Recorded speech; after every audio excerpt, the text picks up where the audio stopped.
মিথিলা, তুমি কোথায় গেলা মিথিলা? মিথিলা তুমি কই? মিথিলা কই? তুমি কোথায় গেলা?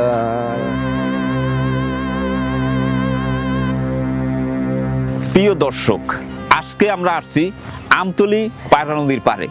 এইখানে মানুষ ঘুরতে আসে, সময় কাটাতে আসে, গান গাইতে আসে এবং আবেগে ভাষার জন্য 2 মিনিট সময় কাটার জন্য আসে এই পায়রা নদীর পাড়ে। কিন্তু আমরা একটি লোককে দেখতে পাচ্ছি, সে মানসিক ভারসাম্যহীনের মতো ভুগতে আছে। কখনো মিথিলে মিথিলে করছে, কখনো অন্য কি জানি বলছে।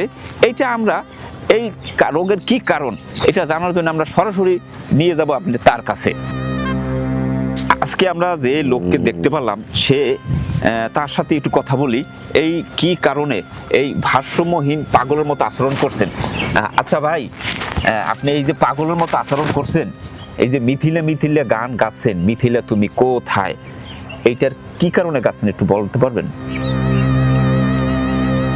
মিথিলা হারিয়ে গেছে। প্রিয় দর্শক, সে একটু বাকরুদ্ধ, একটু অপেক্ষা করি, দেখি তারপর ভয়েস আবার কি বলে।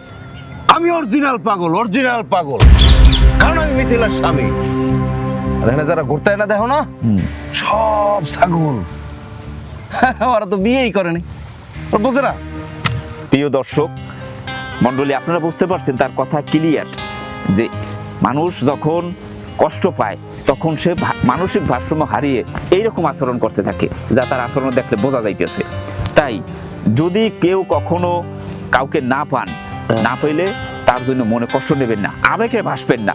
আর যদি কেউকে পেয়েও যান, দুইজনকে একত্রিত হয়ে পেয়েও যান, সংযতের মাধ্যমে ঘর সংসার করবেন, তবুও এই মানসিক ভারসাম্য পাগলের মতো আচরণ করবেন না। ধন্যবাদ সবাইকে।